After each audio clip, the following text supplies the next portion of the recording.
2013-14 में जब यूपीए की सरकार थी, देश में 13% इन्फ्लेशन यानी कि महंगाई दर थी। आज 5% है। 2013-14 में ना रशिया यूक्रेन वार थी, ना कोविड जैसी स्थिति थी, ना दुनिया भर में मंदी की दर थी। आज जो दुनिया में महंगाई बढ़ी है, भारत में वो स्थिति नहीं है। भारत में मात्र 5% महंगाई है, जो दुनिया भर के मुकाबले बहुत बेहतर है। লোকসভা ভোটের আগে মোদী সরকারের সামনে মুদ্রাস্ফীতি কাঁটার খোঁচা।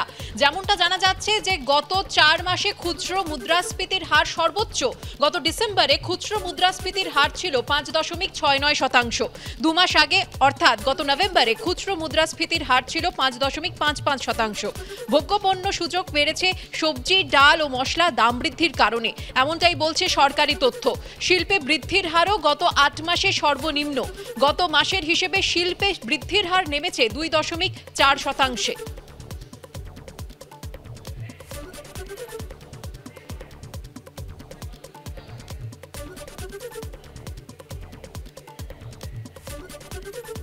এ নিয়ে আমরা কথা বলেছিলাম অর্থনীতিবিদ সুমন মুখোপাধ্যায়ের সঙ্গে। তিনি কি জানিয়েছেন শোনাবো।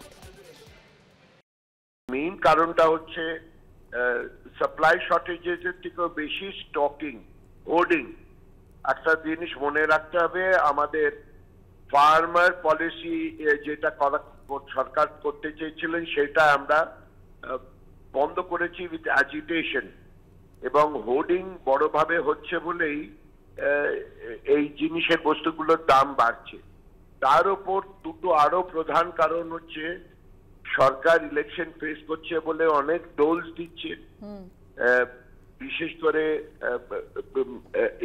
রিজিওনাল লেভেলে ভোট পাবে বলে কেউ কে তাকে ভোট দিচ্ছে, এবং সেই অনুপাতে আমাদের ট্যাক্স বাড়িনি, আয় বাড়িনি।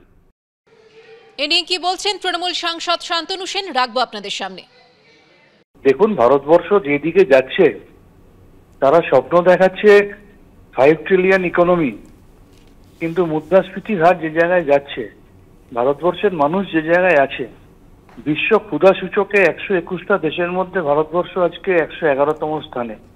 মানুষ না খেতে পেয়ে মরছে, মানুষ আত্মহত্যা করছে, কৃষকরা আত্মহত্যা করছে, শিল্পের কলকারখানায় ধোঁয়া ওঠা বন্ধ হয়ে গেছে। 45 বছরে ভারতবর্ষে এই মুহূর্তে সব থেকে বেশি বেকার। এমত অবস্থায় ভারতবর্ষের প্রধানমন্ত্রী সেদিকে কোনো ভ্রুক্ষেপ নেই। কখনো তিনি যাচ্ছেন লাক্ষাদ্বীপে স্নরকেলিং করতে, আবার কখনো তিনি ধর্মীয় মেরুকরণের জন্য অর্ধ সমাপ্ত একটা মন্দিরের দ্বারোদ্ঘাটন করার জন্য তিনি ব্যস্ত হয়ে পড়েছেন। এই মুহূর্তে আমরা টেলিফোনে যোগাযোগ করে নিয়েছি সিপিএম নেতা সুজন চক্রবর্তীর সঙ্গে। সুজন বাবু, পরিসংখ্যান বলছে যে গত 4 মাসে খুচরো মুদ্রাস্ফীতির হার সর্বোচ্চ। কি প্রতিক্রিয়া আপনার? দেখুন, আমাদের দেশের যে 12টা বেজে যাচ্ছে, এটা যারা ভালো করে খেয়াল করবেন তারা সবাই বুঝতে পারছেন। মুদ্রাস্ফীতির হার বাড়ছে, কর্মসংস্থানের হার কমছে, শিল্পের হার কমছে। মানুষ যাবে কোথায়? মানুষ খাবে কি? মানুষ বাঁচবে কিভাবে? অযোধ্যা দেখে তো কেবলমাত্র মানুষের পেট ভরবে না, মানুষের জীবন জীবিকা ইত্যাদি ইত্যাদি কোথায়? আন্তর্জাতিক বাজারে তেলের দাম যখন ডলারে কমেছে, তখন আমাদের রাজ্যে, আমাদের দেশে কিন্তু ক্রমশ বাড়ানো হয়েছে। ভোট আসলে একটু কমানো হয়, ভোট চলে গেলে আবার বাড়ানো হয়। শুধুমাত্র ভোটের জন্য কি একটা অর্থনীতি এবং রাজনীতি চলতে পারে? মানুষের স্বার্থ বিবেচনায় যদি রাজনীতি না হয়, তাহলে আদানি আম্বানিরা ফুলবে, লাফাবে, এবং আচ্ছা দিনটা তো তাদের জন্য হবে। মুদ্রাস্ফীতির হার যেভাবে বাড়ছে এবং জিনিসের দাম, খুচরো জিনিসের দাম, মানুষের সংসার চালানো কঠিন হয়ে যাচ্ছে তো বটেই, এবং এর দায় মোদী সরকারের ঘাড়ে পড়বেই, এ নিয়ে কোনো সন্দেহ নেই। এটা বুঝতে পারছে বলেই মোদীজি মানুষের নিজস্ব জীবন জীবিকার ইস্যু থেকে সরে গিয়ে রাজনীতিকে ঘোরাবার চেষ্টা করছেন, জাত ধর্ম বিভাজন এইসবের মনোভাবে। কিন্তু মানুষ তো টের পাচ্ছে, মানুষ তো বুঝতে পারছে, না বোঝার কোনো কারণ নেই। হাল খুব খারাপ।